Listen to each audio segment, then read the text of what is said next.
So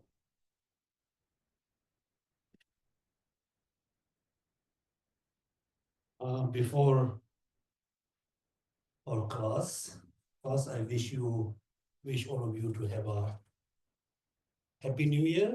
The year wish to be good for all of you, for all human beings.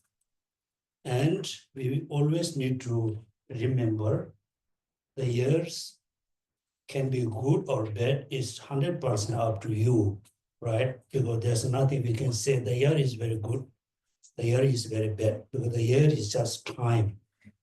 So for example, within 1 year, we have so many New Years. So we have a Chinese New Year, then we have a Western New Year, then we have a Hindu New Year, Muslim New Year, Tibetan New Year, Ladakhi. There are so many New Years, right?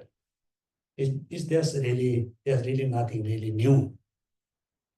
So the year can be good or bad. It depends on three things. First, the world can be very stable. The year can be very good. So when you look at the current situation, then the 2025 cannot be very stable years economically, environmentally. There's a lot of destruction. So we wish the world can be more stable, or more peace. The second is, our daily life. Third is our health, particularly healthy mind and healthy body. Particularly, if you have a healthy mind, then your body can be healthier. If your mind and body both is very healthy, then the external factor doesn't affect for your life. Particularly, it doesn't affect for your peace of mind. You can remain very peacefully because you have the healthy minds. Also, studying Dharma, practicing Dharma is also very much focused on healthy mind, wholesome mind. Also, so most of you are just, consider, or most of you are like the religious person, you follow religion. If you believe yourself, I follow religion, I have my own religion. If you study religion, if you practice religion, you have to be very different than the person who don't believe in religion, right? So you believe in religion, you follow in Dharma. When you compare with you and other, if you cannot find you are very different from other, you cannot find I'm more peaceful than those people who don't believe religion.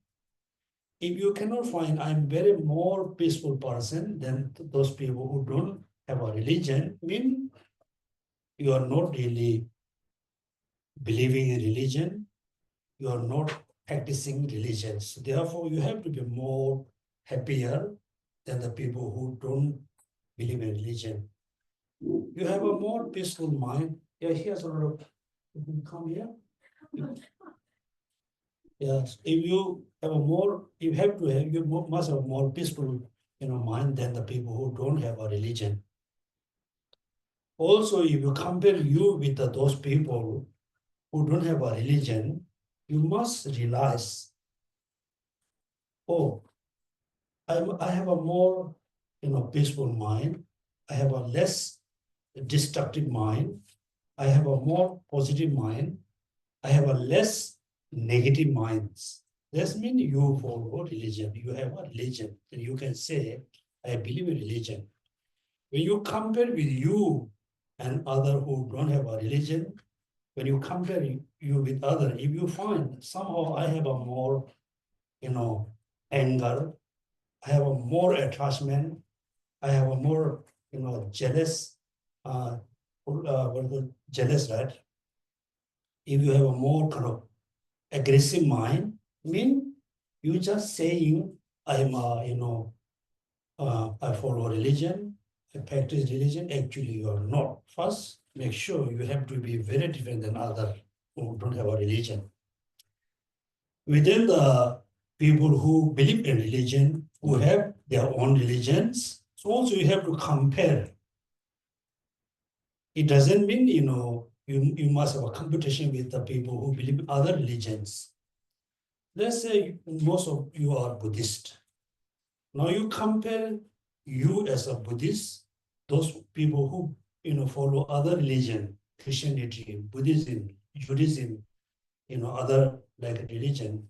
If you compare you and those people who follow other religion, if you cannot find, oh, my mind is more transformed, my mind is more mature, my mind is more open, I'm more open person, I'm more, compassionate person.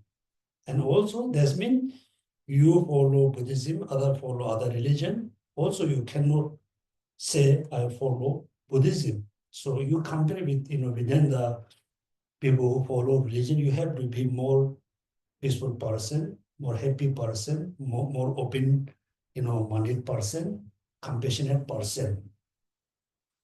You compare within the, people who follow religion. But yes, all of you are, let's say, Buddhist, particularly you follow Mahayan teaching, you practice Mahayan teaching, Mahayan Dharma, then you need to compare those people, you and those people who follow other Buddhist tradition, right, like Theravada or other tradition. When you compare you and other people who follow in other tradition, also you have to be very unique. You have to be very unique. Particularly, your mind must full of love and compassion. Then you can say, yes, I believe in, Buddhism. Particularly, I practice Mahayana. Verbally, you say, I follow Mahayana tradition. If you have very strong self-centered attitudes, you doesn't care others, you defeat others, you ignore others, you look down others. That means you are not really following the Mahayan tradition. You are not really, you cannot say, I follow, Mahayan teaching. So as a Mahayan practitioner, whether you are beginner or you are in the intermediate, you are very advanced, right? As a Mahayan Buddhist practitioner, so our practice is mainly practicing great compassion and bodhicitta. Bodhicitta. Whether you are like a very old, you are very young, you are very rich, you are very poor, you are very ugly, you are very attractive, no matter, practicing bodhicitta is a very important. It is the main kind of, it is kind of heart in the Mahayan teachings. Therefore, we everybody, for the 2025, many of you have been practicing bodhicitta, and 2025, we really need to enhance. We really have to, further develop the bodhicitta. Then we can hope. We wish, we can believe, we can hope, right? We can have a hope. End of the 2025. We hope we can see that ending of the 2025, but there's no guarantee. Let's see. We wish, we can put a hope. We try to survive until ending of 2025. Be able to see ending of the 2025. You must think until next end of the 2025, beginning of the 2026, I can be Bodhisattva. You not just wish, you really think, put a lot of practice or cultivate bodhicitta, and end of the until end of the 2025, we, each of us, wish to be bodhisattva, right? Bodhisattva. So just you can imagine, until the 2025, ending of 2025, until maybe January, February, March, April, May, June, any the month, when you become bodhisattva, you can imagine how is so wonderful will be. When you look around, believer person, non-believer, old, young, rich, ugly, look like you are surrounded by all, kind of wonderful person. You can feel you are really surrounded by, good friends. You can see all people around you. You can see all, when you see the animals, insects around you, you can feel those are my relatives. Those are my best friend. That's mean you don't have any more like anger. You don't have any more kind of jealousy. You don't have any more hatred. This means practicing great compassion. Practicing bodhicitta is kind of, one medicine can be heal all kinds of illness and sickness, right? So when we have a headache, we need to take the headache medicine. It can heal the headache, not the knee problems. When we take the medicine for the knee problem, hip problem, stomach problem, it heals individually. Therefore, if there's 100 illness, there are 100 medicine. So practicing bodhicitta is just one important medicine can be healed any kinds of emotional sickness. Therefore, we must think, I will practice great compassion, then I will practice bodhicitta, then gradually I can be Buddha.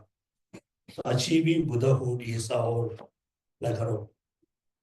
achievement to benefit all sentient beings. Therefore, simply you should think, I will practice great compassion and bodhicitta for achieving Buddhahood. For what? For benefits all living beings, all sentient beings. With the great motivations, verse number 4, we take refuge. So when we chant, when we read the stanza, you really need to take refuge to the Buddha, Dharma, and Sangha. If you are kind of, you are more believe in Christianity, also you take refuge to the God. Somehow we must take refuge to the divine gem with the, kind of with the feeling. Without feeling, if you chant the word, there's nothing. Okay, I go for refuge and enlightenment through the Buddha, Dharma, and the Sangha. By my accumulations of practice of giving and so forth, may I become Buddha to benefit all sentient beings. I go for refuge and enlightenment through the Buddha, the Dharma, and the Sangha. By my accumulations of practice of giving and so forth, may I become Buddha to benefit all sentient beings. I go for refuge and enlightenment through the Buddha, the Dharma, and Sangha. Accumulations of practice of giving and so forth, may I become Buddha to benefit all sentient beings.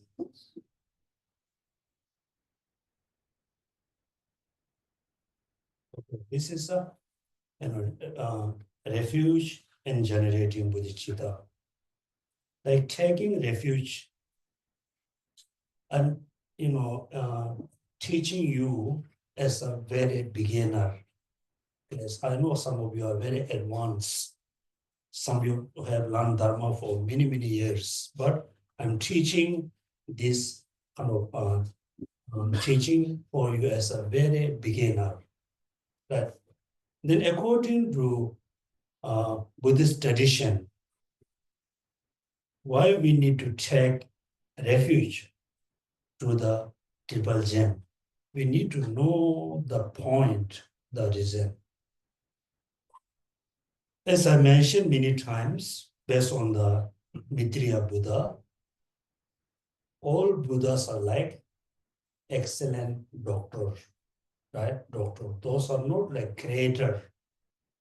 All Buddhas are not kind of very powerful person, can transform us, cannot. Buddha cannot share his knowledge, with us. He can teach us. He has been teaching. All Buddhas are like excellent doctor. Remember, excellent doctor, not just doctor. Then second, all the dharma, the dharma in the woods, all the actual meaning, the contents are like a medicine. The books, the texts, the teachings are kind of prescription. Prescription. So Buddha Dharma is like an excellent medicine. There's no side effect. It depends on you how you practice the Dharma. If you practice the Dharma wrongly, there will be a lot of side effects. Side effect, right? Side effect. You can see some of your friends is sometimes very unfortunate. You can see some of your friends before he or she doesn't have any religion, very educated, have a good, very talented person, very peaceful, have a good heart, friend with everybody. Everybody like him or her, very pure person.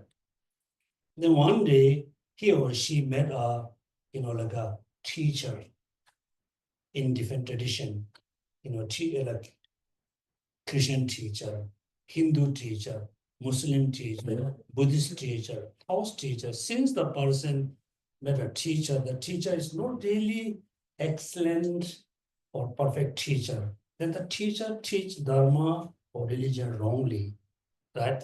Wrongly. Like practicing Dharma is like exactly taking medicine. If you take the wrong medicine, you become crazy. Right? You can see a person is very good, very nice. When the person take alcohol, right? First, a few hours, the person is okay, still same person, very nice, very compassionate, very good person. After a person is fully drunk, then person become totally crazy, fighting with everybody, using all the bad words, throwing all the bad words on everybody.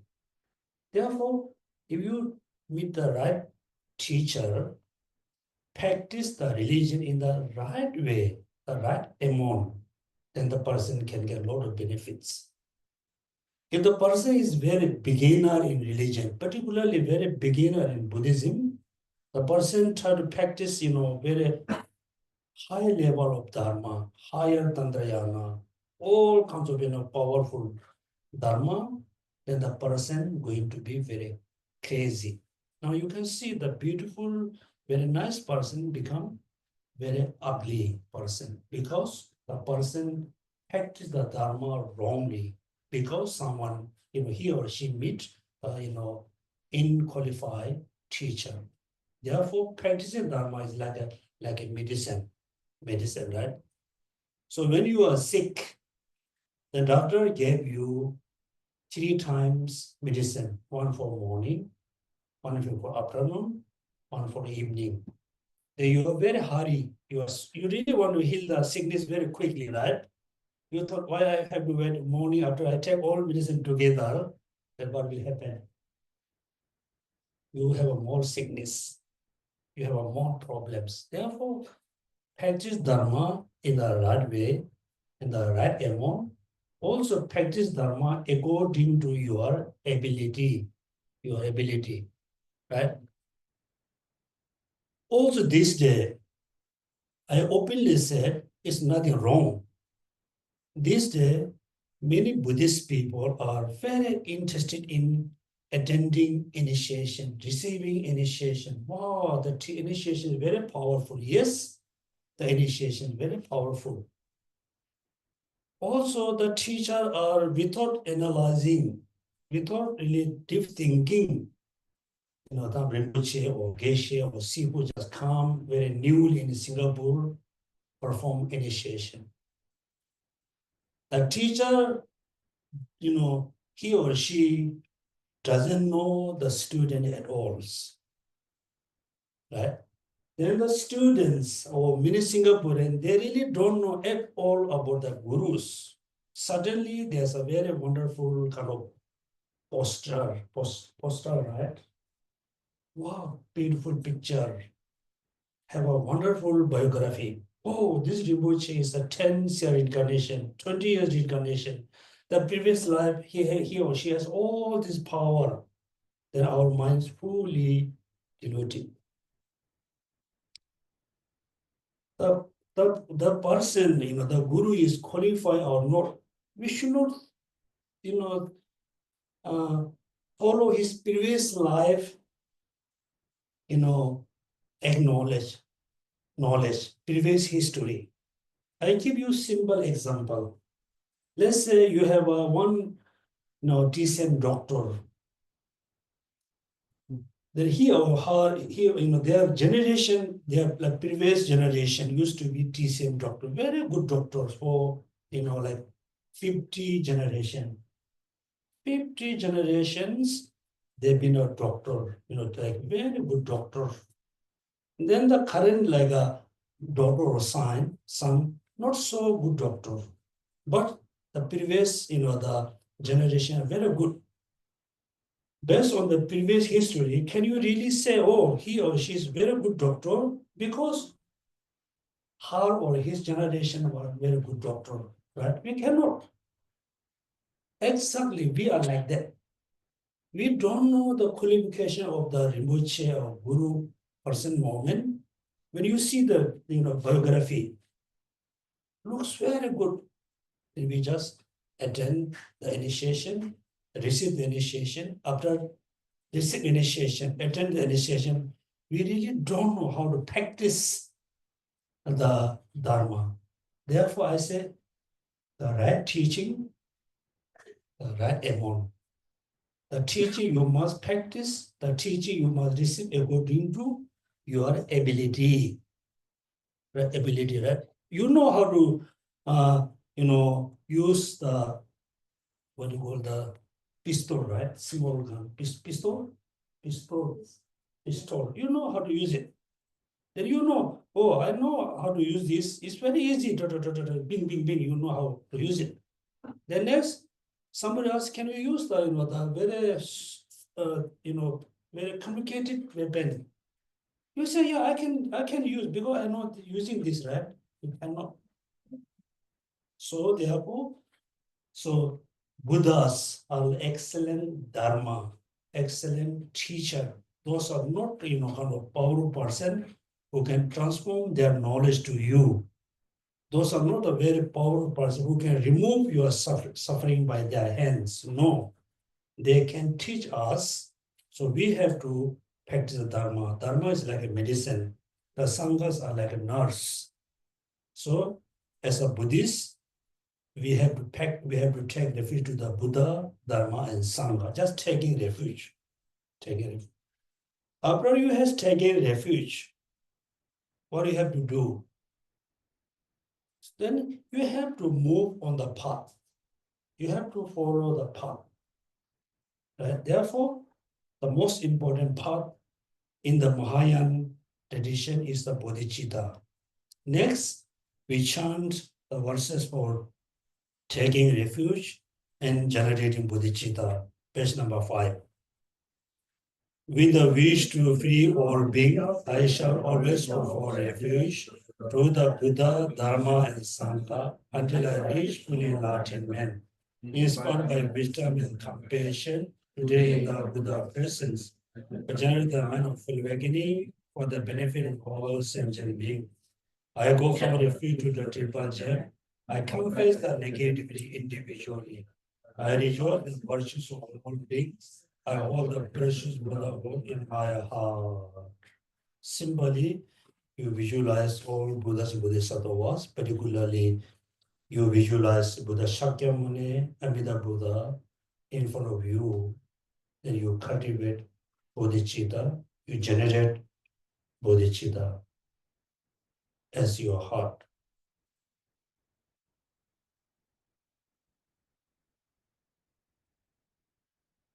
Therefore, bodhicitta is like a heart, right?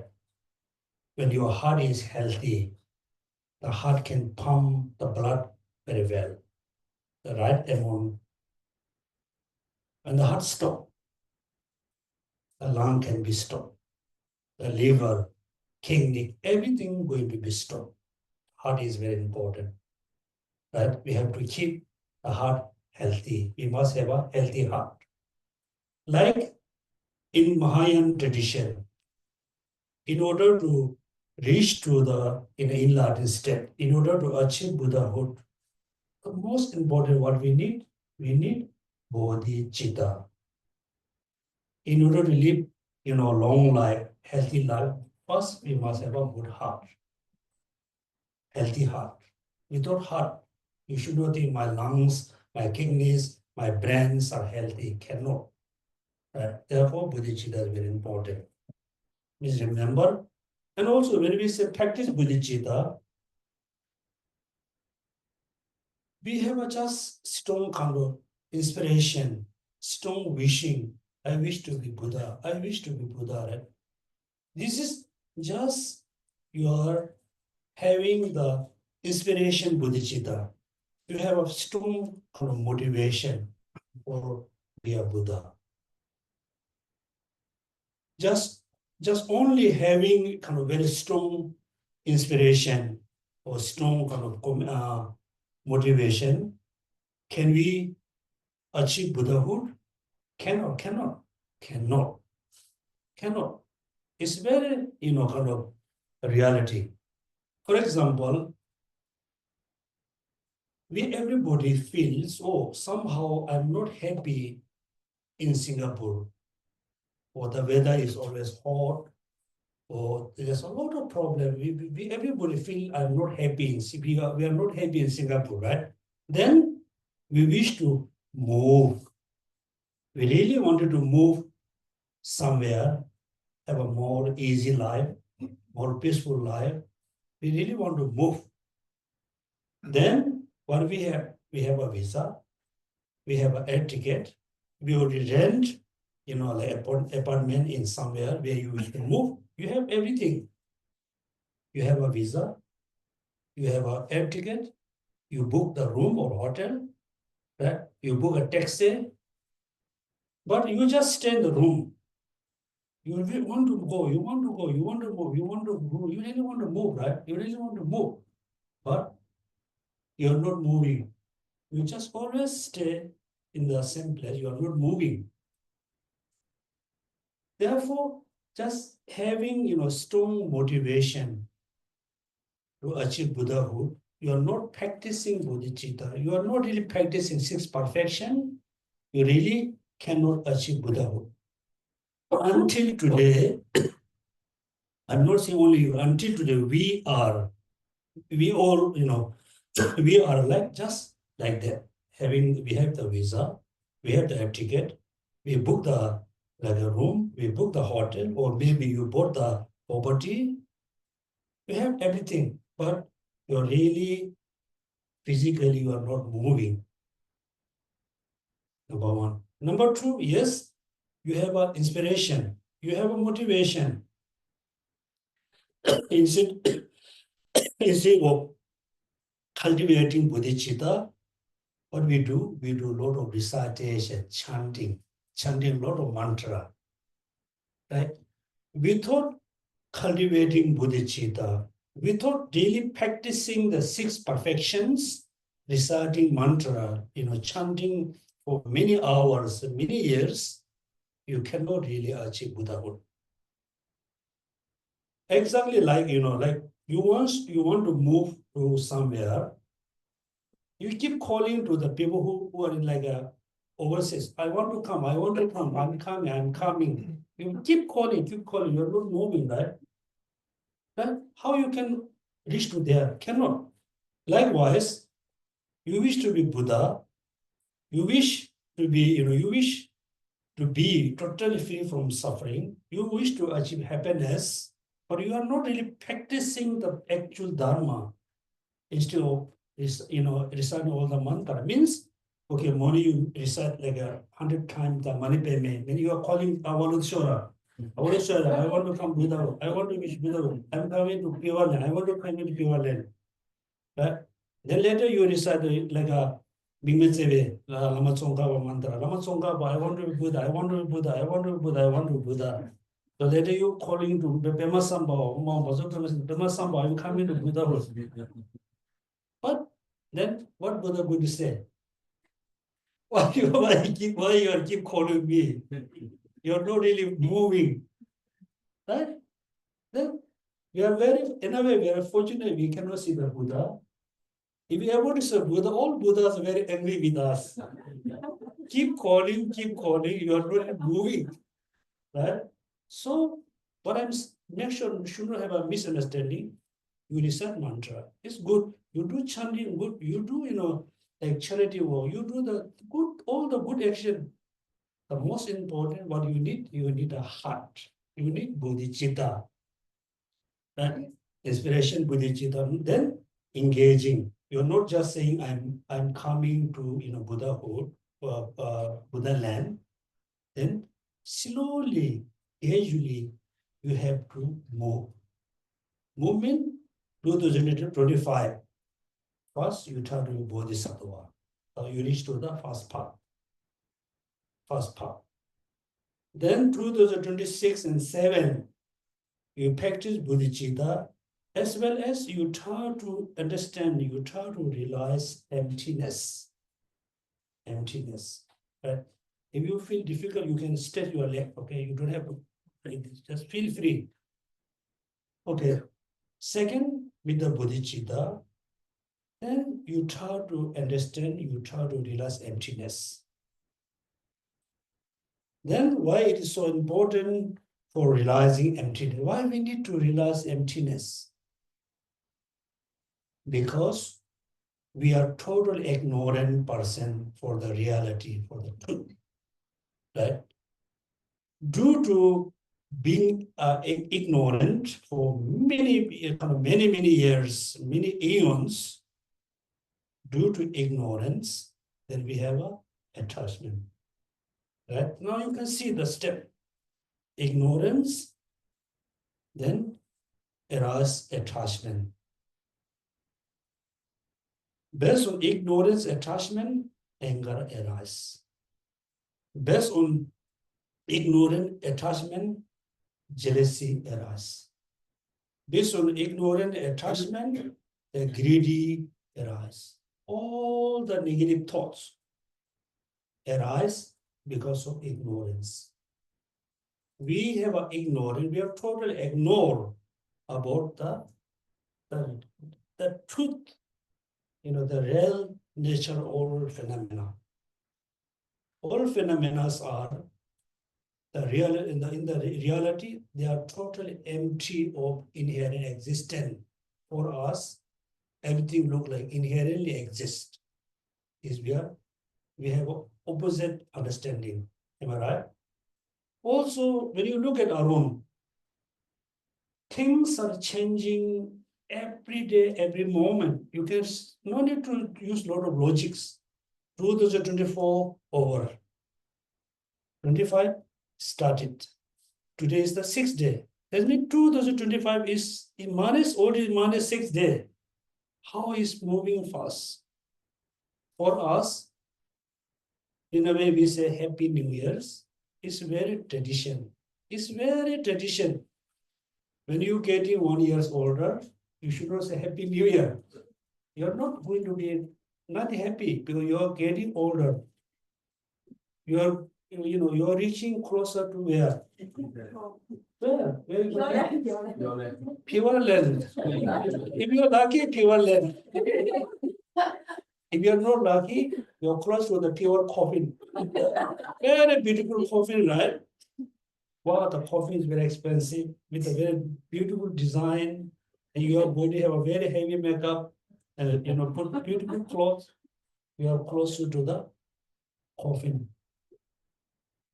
So if you are going to do, your body going to cremation, yeah, you are close to the cremation place. Right? When New Year start as a Buddhist, first you need to remember impermanence, remember the death. Death. When you remember death, remember when I leave this world, nothing can bring with me. Right? Nobody can go with you. Even the Buddha cannot go with you. We believe, oh, when I'm dying, Buddha will come and Buddha go with you as your friend. And no, cannot. So everything can be done by yourself. While you are dying, you feel so scared. You need to learn how to overcome from the sense of scary. Right?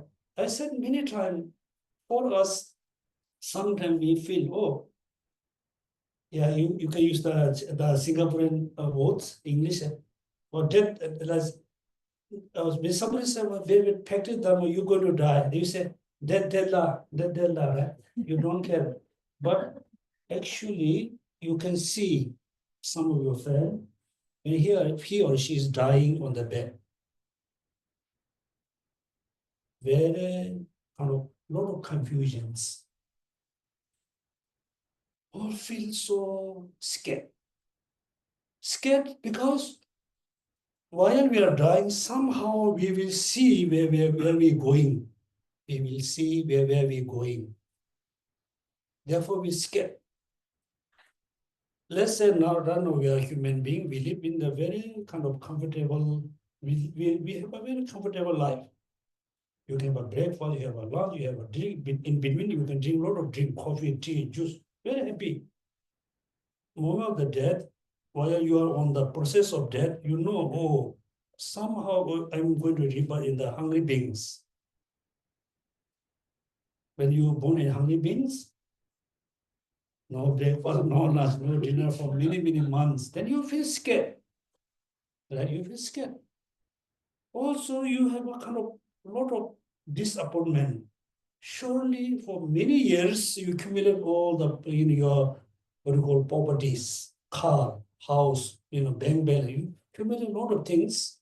Somehow, you cannot bring them with you. Then you feel what? Very disappointment. You like the house cannot bring with you. You like your relatives, you like your husband, you like your children, but you cannot bring with them. Nobody can go with you. Therefore, you feel very disappointment. Right? Therefore, so when the New Year's come, remember impermanence, remember death. When the death comes, nothing I can bring with me. Nobody can go with me. Only two things can go with you. Which one? Positive and the negative karmas. Tell me, you have only two friends, which is the positive and negative karma can be your friends. Let's say you are going for next life with the two friends. One is the negative friends, very negative, very powerful person. One is very positive, good, but very weak. How do you feel? You are going with a very strong negative person. How do you feel? You feel happy? You feel not happy, you feel scared. Because the negative person going to cheat you. Then, the negative person going to give you a lot of problems. Then you wish, I don't want to go with the negative friends. Right? Then this opposite. Let's say your positive friend is very powerful, very, trustable. How do you feel? You feel happy. You're going with the good friends, positive friends. He or she not going to cheat me. Right? Therefore, when you remember impermanence and death, you must remember I need to, control the negative karmas. Also, not just controlling negative karma, you must think, you must try to reduce the negative karma, try to eliminate the negative karmas, as well as try to, cultivate the positive karma. So while you are dying, then we can have a positive friends, we can have a good friends, then we can live happily in this world. That means we know after I'm dying, after you dying, then there's a good rebirth. So these are the we need to know as a beginner. Happy New Year. Right? So in the futures, when you wish, make a wish to your friends. Right? You say Happy New Year's. This time you have to say, right? When you meet your friend, whether you want or not, you are happy or not, you are very angry, you are very upset. When you see your friend, what you say? Happy New Year. Are you happy? No, right? Because you need to feel, in a way, you feel I'm very happy, I'm very lucky because I'm able to see the 2025. Some of your friend has gone. You feel lucky. You must feel, oh, as a Buddhist practitioner, I have another year to practice Dharma. You feel happy, happiness. Then you wish other people happy New Year's. Then there's a kind of meaning. You feel happiness. Also, you are wishing other people can feel same happiness. It's important happiness here. Another, we have one tradition is a total kind of rubbish thing. That's why I say, when you sleep, you say, hello, how are you, right? We say, how are you? It's very tradition. If the person, oh, I have so many problems, then what you going to say? I wish you all the best. That's it. We are asking, how are you? That means we are checking if the person is okay. Your friend is okay. Make sure he or she doesn't have a physical problem, financial problem, relationship problem. You are asking, right? Actually, how are you? The answer must be most time, I'm well, I'm happy, I'm okay. Inside, you are not okay. Right? In the future, right? When you say someone you know very well, as your friends, your colleague, your neighbor, when you say, how are you? You must have a willingness to help the person. When the person say, oh, I'm having this problem, I'm physically not so well, then you must give a support to the person, right? You're not going to give anything, then why do you ask? Why did you ask, how are you? Right? So this thing, very tradition, we should not live in the tradition. We have to be very practical. Also, certainly Dharma. Attending Dharma is not the culture, not the tradition.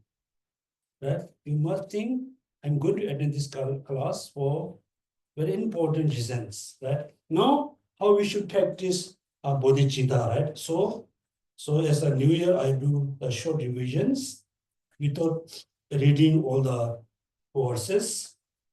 You just listen.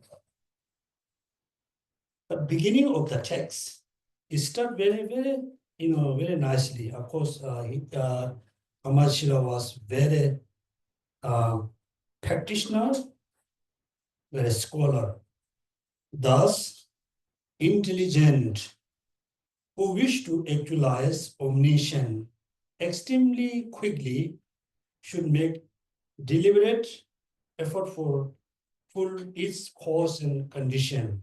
Is it intelligent who wish to actualize omniscience or Buddha mind or Buddhahood extremely quickly, that you really wish to be Buddha, wish to achieve omniscience very quickly, should make deliberate effort to fulfill its cause and condition. That means it's advising us, if you wish to achieve Buddhahood very quickly, then you need to put right effort to the causes and conditions. That means we everybody wish to achieve omniscience, then we need to practice. We need to put we need to put the right and the right cause and condition The next sentence, it is not possible for omniscience to be produced without cause. Without cause. Omniscience, cannot achieve without cause. Generally, we can understand that without cause, nothing can happen. But simply, when you wish to cook, like a porridge, any porridge, we know we have to buy this and this, that. Without cause, nothing happen. Of course, omniscience cannot be produced, cannot be achieved without cause. There must be a cause. Everything cannot be cause for achieving Buddhahood. Cannot. There must be very particular causes, conditions. Then there's a question, what are the causes and conditions for final fruit of omniscience? Then ask, what are the causes and conditions of the final fruit of omniscience? Then the answer is here, the answer by Buddha. He said, Vajrapani, the Lord of the secret, the transcendental wisdom of omniscience has its root in compassion. The Vajrapani asked question to Buddha, what is the really cause and condition for achieving Buddhahood, achieving omniscience? What was the answer? Omniscience has its root in compassion. This means compassion is the root, the actual cause for achieving omniscience. Compassion is number one, and arise from the cause.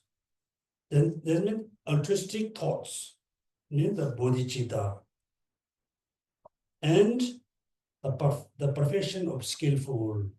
That means there are three main causes for achieving Buddhahood. What are they? First one, compassion. Second one, bodhicitta. Third one, skillful means six perfections. Right? So we have to move step by step. We cannot jump without having the first. We cannot jump to the second. Therefore, as a Buddhist, particularly as a Mahayan practitioner, as a foundation, first we need to practice great compassion. We say great compassion plus we add great compassion. That until now, we have compassion. The compassion is very limited. The compassion is very, kind of biased compassion. We have a compassion which is very conditioned, right? So when you think I have a compassion, yes, surely all human beings, even though all sentient beings, even though the lion who killed, like other creature every day or, fulfill, their stomach, the lion killed many other beings, right? We can see. But you can see the lion has a great kind of, compassion towards his or her cub, right? Cub. See compassion. You cannot find there's one person who doesn't have compassion. Everybody has a compassion. All sentient beings have a compassion. Mean we already have the root. We have the seed. Now the compassion we need to extend. Until now, we have compassion towards our relatives, or maybe our, good friends. We don't have a compassion for all human beings. We don't have a compassion for all sentient beings. Yes, sometimes many of us, quite easy to have a compassion towards all sentient beings, very easy. When you, put in more narrow, focus on your enemy, no more compassion. Right? Therefore, we have the seeds, we have the compassion. A compassion, you extend to your relatives more purely. Then slowly you extend the same compassion towards your neighbors. Then slowly, the old people who live around you, then slowly extend all human beings and extend all sentient beings. Compassion. Second, based on the great compassion, then we need to cultivate bodhicitta. Number two, right? Otherwise, you have a compassion, you really wish all sentient being free from suffering. You just have a wish. You have a love and loving kindness. You wish all sentient being be happy. You have a wishing, but you are not really moving towards Buddha. Second, what you need bodhicitta. Bodhicitta is more, like let's say, more stronger than the compassion. Third, then you need perfection of skillful means. That's why you have to practice the six perfections. Six perfections, right? When you are able to practice great compassion, bodhicitta, the six perfection, particularly the wisdom perfections, then I will read another sentence from this text.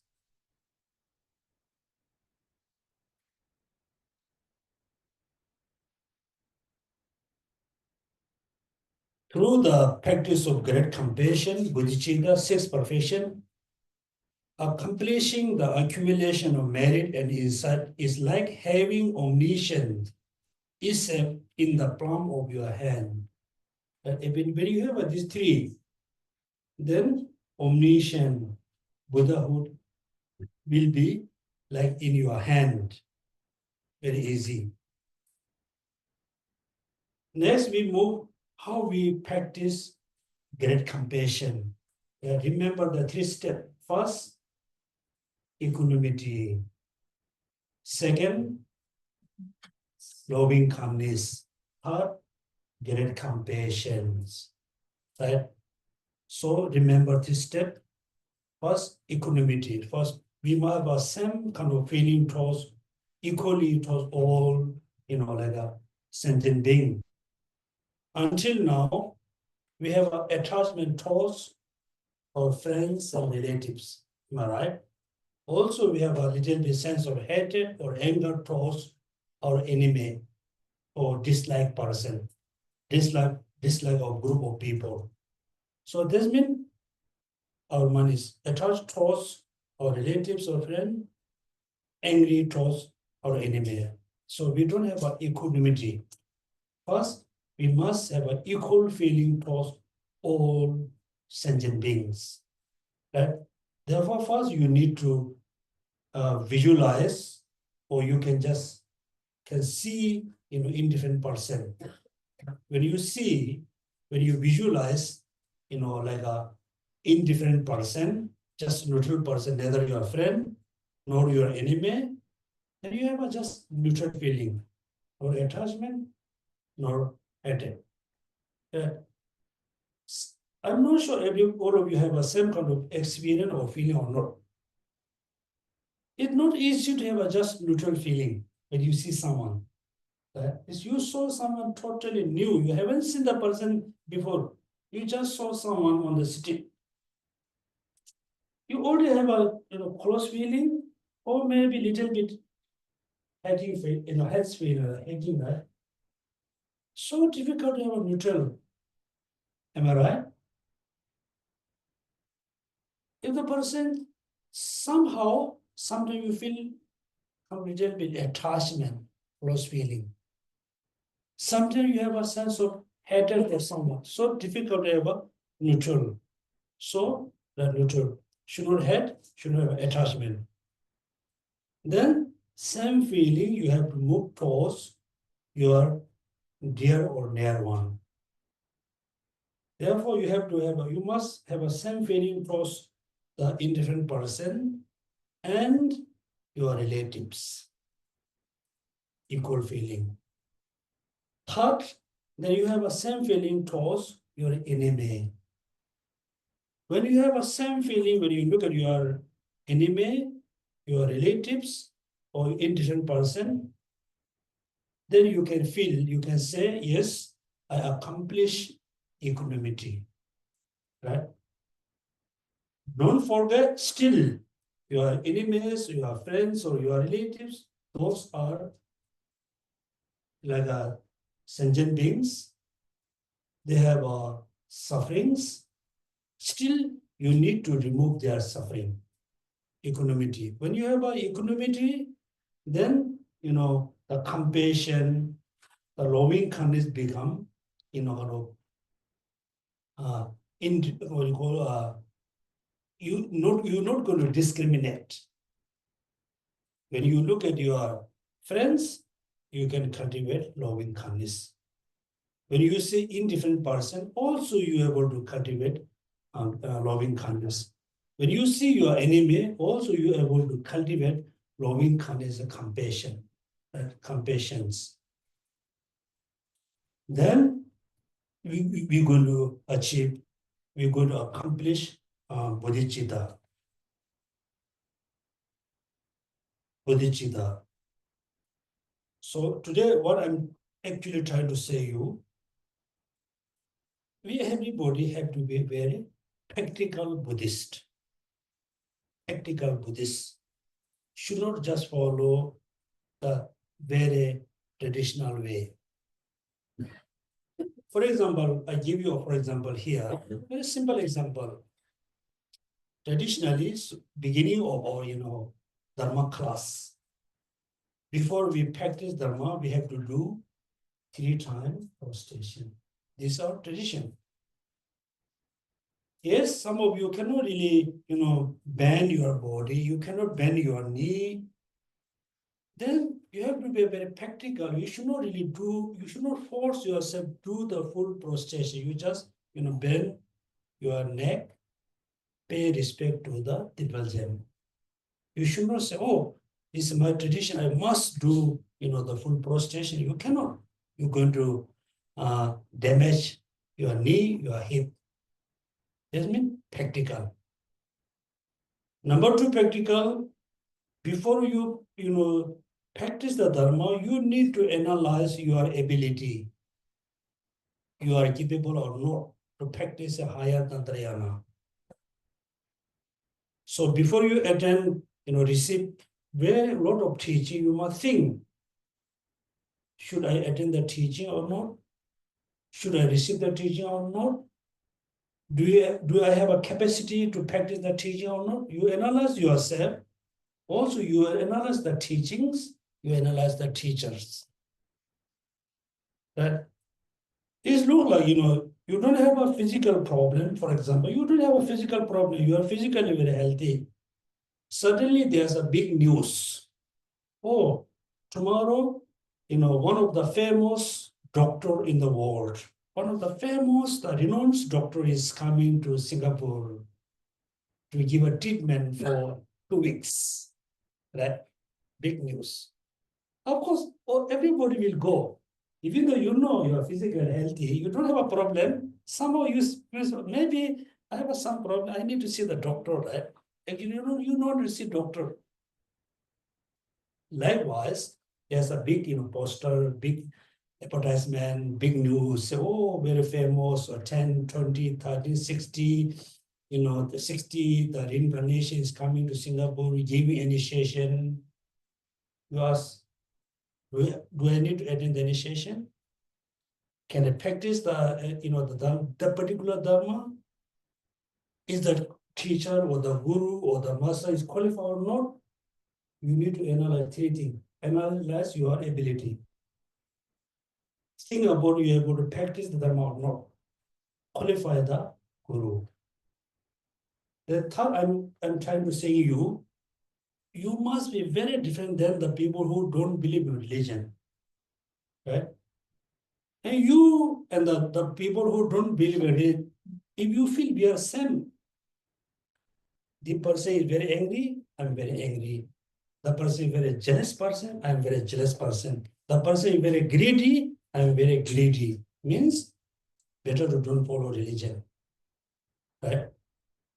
Then second, I'm saying, yes, you follow religion. Now you compare within the follower.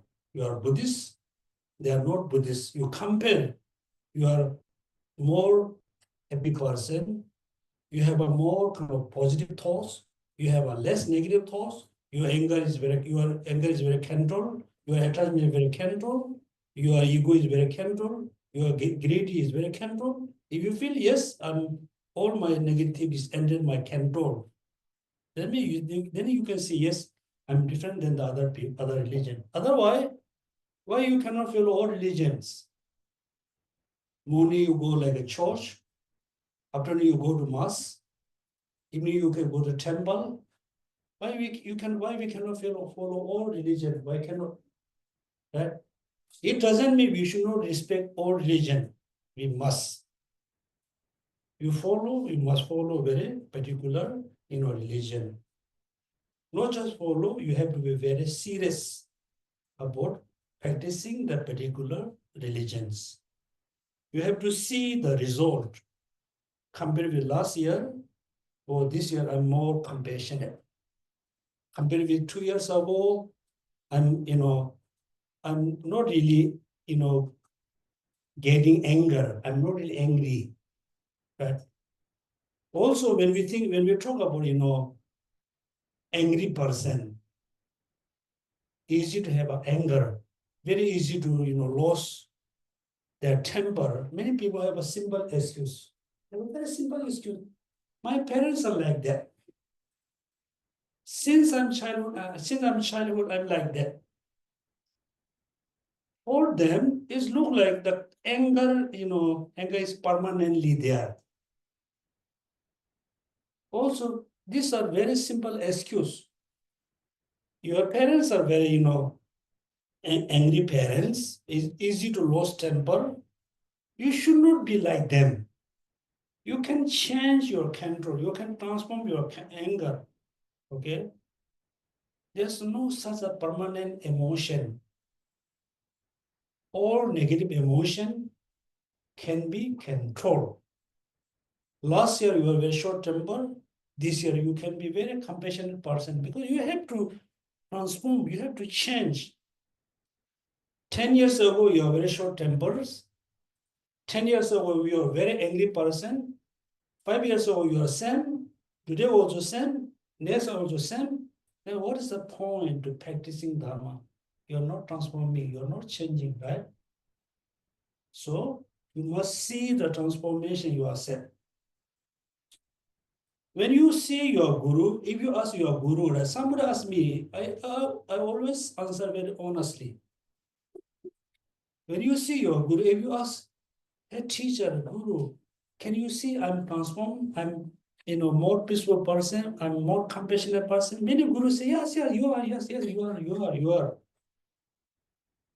And many gurus say, yeah, you are transformed. You are changed. You have become more happier person. And it's not true. Many people asking me recently, somebody asked me, Geshe, can you see I'm changed? I said, no, you have become more worse. Then the person said, are you sure? I said, yeah, sure. I cannot see any changing you. You are becoming more worse. I said many times, please don't study Dharma. Stop studying Dharma. Because I know you are getting more worse and worse. That was the point. But none of the guru will say, stop, practicing Dharma, stop studying Dharma. Say, slowly you're okay, slowly you're okay. And I know until we die, nothing can be okay. So what I'm saying, don't just follow the Dharma. Can you see like a very interesting when you walk around, many people lead the dog, like what's called leech, lead the leech. And the dog wants to go here and there, but no choice, just follow the person. There's sometimes you can see the dog pulling this side, the person pulling other side. Right? Then we have to be like that. The guru asks you to do this. You say, no, I'm not going to do this. I don't want to pick, I don't like. You have to say. But we Guru asks to do, so no matter, you will do it. That means we should not be, I'm really requesting all of you, also you can request your other friends, we should not blindly follow the Guru. We should not blindly follow the Dharma. We should not blindly follow any religion. Follow with the religion, Dharma, Guru, with your wisdom. Because you have a wisdom, right? We have a wisdom. Why we should not use our wisdom all the time? It's come to the Guru, it's come to the religion, we become very blind. When you are alone, when you really think about your Guru, you can see, oh, there's a lot of problem with my Guru. Right? Then it's come, when your mind mixed with the head, then all problem has gone. You can see the Guru is very pure like a Buddha. You should not be like that. Right? But then last point I'm saying as a New Year's. So we must follow the Dharma step by step. Practice the path step by step. First step, equanimity. Second step, loving kindness. Third step, great compassion. Fourth step, the conventional bodhicitta. You can say bodhicitta. The third step, the seventh step, try to understand the reality, which is mainly emptiness.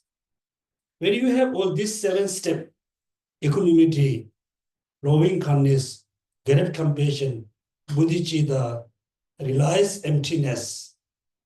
Right? When you have include the five perfection, when you have this seven step, then you really can move very quickly, very swiftly to the Buddhahood. It's not seen by me. I'm saying in based on the teachings. Therefore, many things what we believe, we must believe based on the uh, logics and reasoning. We should not follow with blind mind. So I said, is a bodhicitta is very important. Now I will read few lines as a New Year's. Maybe you feel very bored. I thought it's very important to explain the benefit of bodhicitta. Stanza number last time I read which one number? Okay, I think the stanza number. Yeah, I remember the 6. Now until 7 I read until 7. Stanza number 7. All Buddhas who have contemplated for many aeons, having seen it to be beneficial, or by its limitless mass of the beings, will quickly attain the supreme state of bliss. Right? Therefore, let's say, all the Buddha was thinking, they contemplate. So which path is the kind of best to achieve, supreme state very quickly?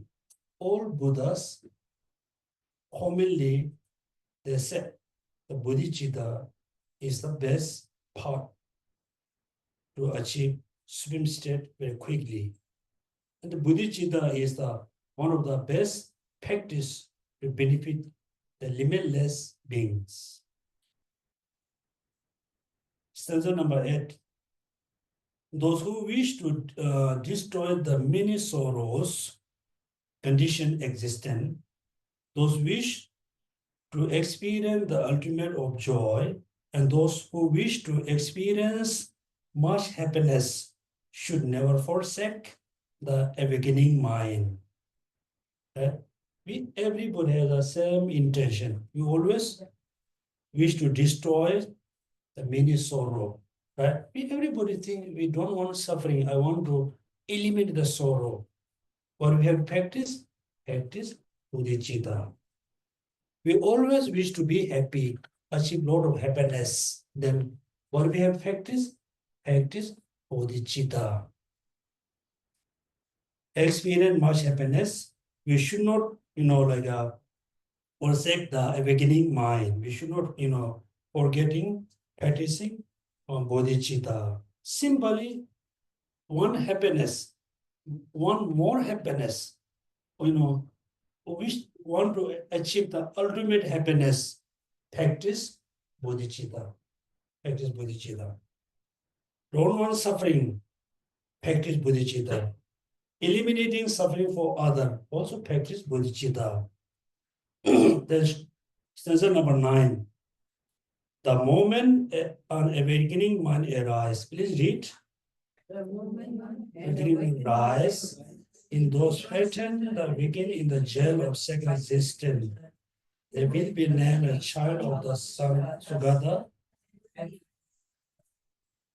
women in the world. Now we are very simple, ordinary person, right? We are very simple, very simple person. You are living in a very simple life. Simple life. Everybody, maybe many people think this person is very failure. This person cannot do anything. Many people believe us like that. But when the bodhicitta, bodhicitta arise, that means when you have the bodhicitta, that means in those fettered in the weak, in the jail of second existence. Now we are in the second, in the samsara. Our mind is totally, fettered, totally tied with lot of negative thoughts. Right? How we know our mind is totally, tied with lot of negative thoughts? How we know we haven't achieved the ultimate happiness? How we know? When you think about, our life, since we were born, particularly since many of you, graduation, since until now, we realize we are not happy, right? Morning you are happy, afternoon we are not. Afternoon you are happy, evening we are not. Then what happened? Because we don't know how to achieve the ultimate happiness. They will be named child of the Sugata. When the bodhicitta arise within your mind, since you became the bodhisattva, then you become very kind of important person in the samsara. Right? So also, even though until now you are a very simple person, you are not really kind of say, very rich person. When the bodhicitta arises, you become bodhisattva, you already reach to the first path. That means very soon you're going to free from the samsara. Very soon you're going to benefit all sentient beings. Then you can see you are a very simple person. Due to bodhicitta, you become kind of very important person. Next, sentence number 10. It is like the supreme gold making the accelerator. Please read. For the transform the unclean body we have taken into the priceless jewel of the Buddha form. Therefore, firmly says the awakening mind. Right? Since like bodhicitta is look like the elixir, there's a very particular kind of liquids. Even the ancient time in India, there was this kind of liquids. When you apply the liquids on the normal ions, the ion transform into gold. It's real gold, okay, not the fake one. It's totally the real gold.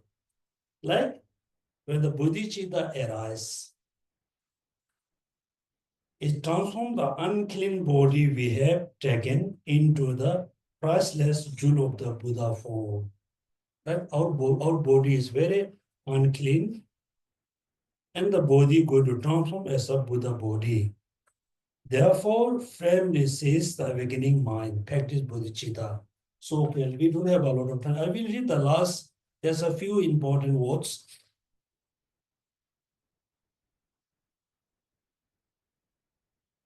I think this one.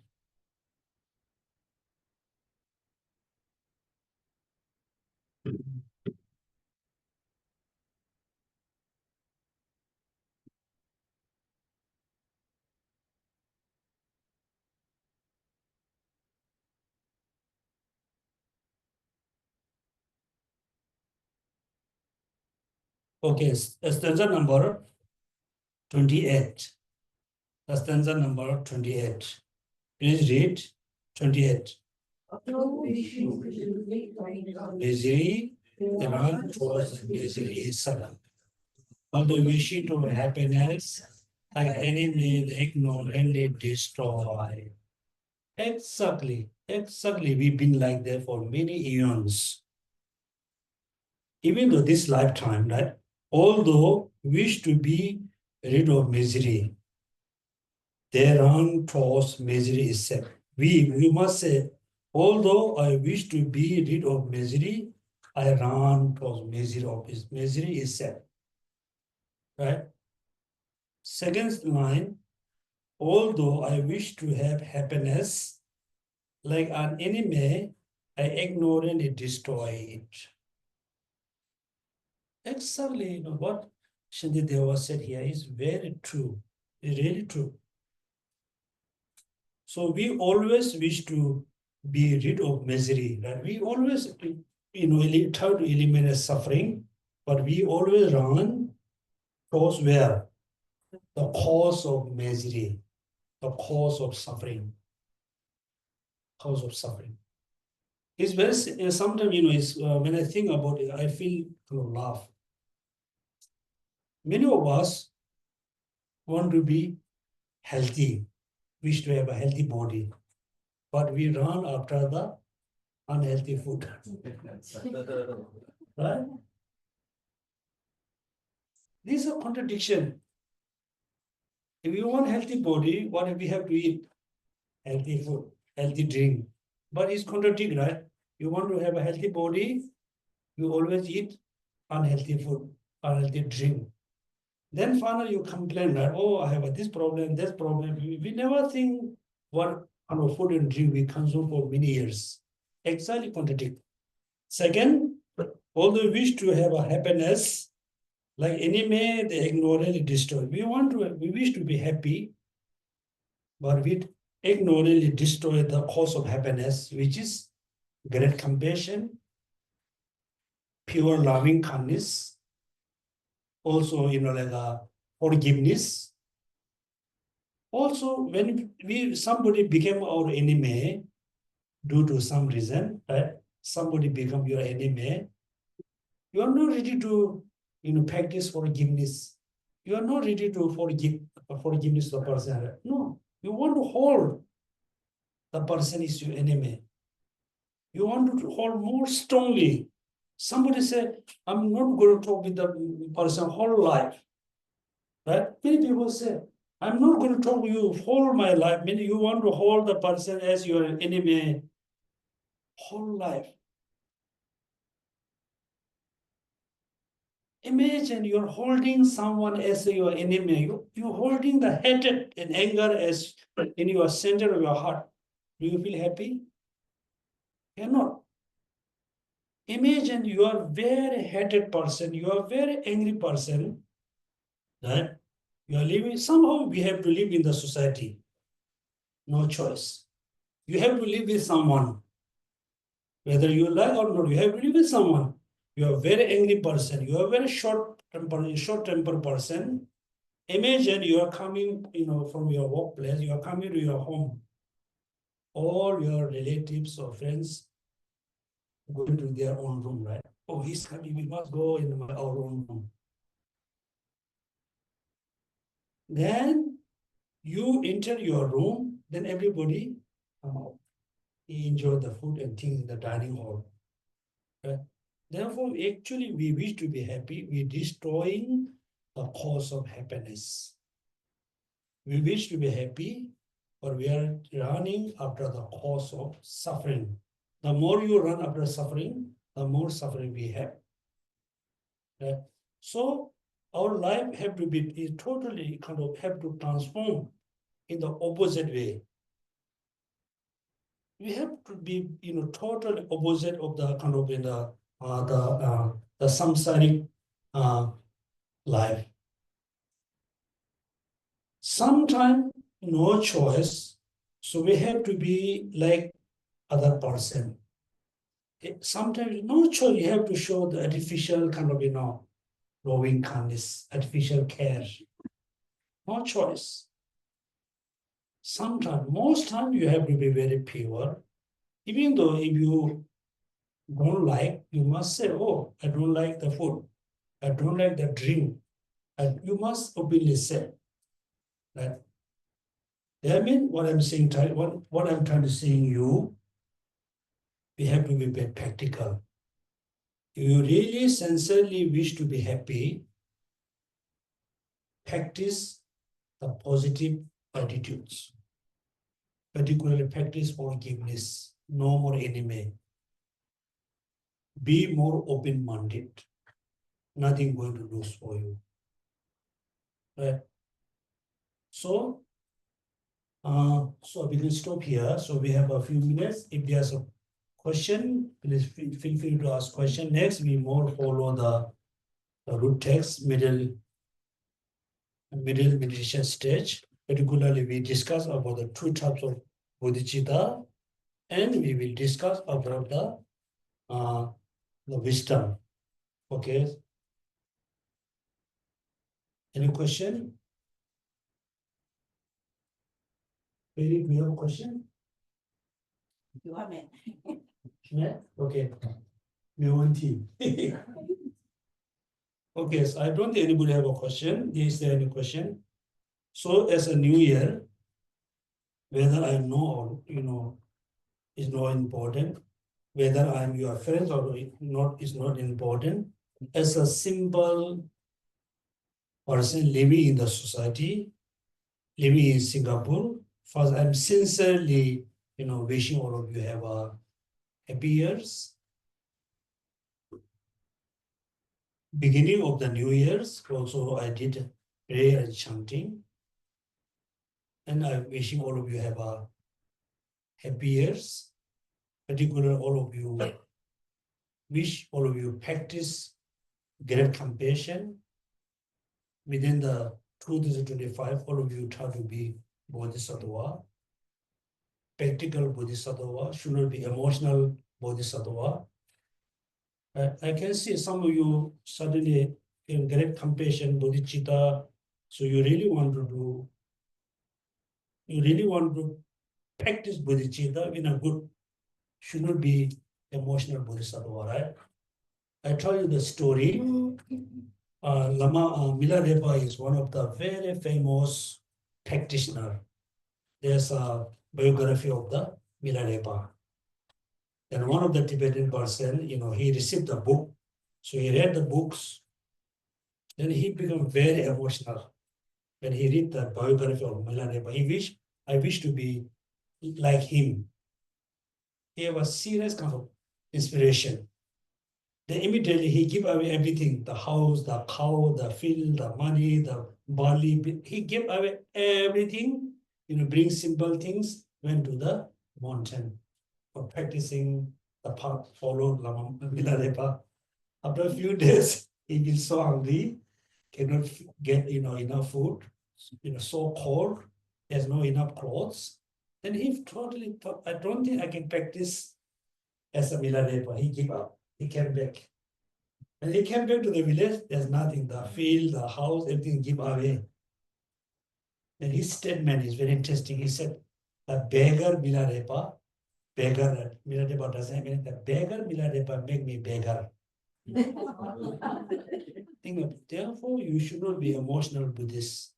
You should not be emotional Bodhisattva, practical Bodhisattva. Okay? So thank you so much. So in the end of our class, we do dedications.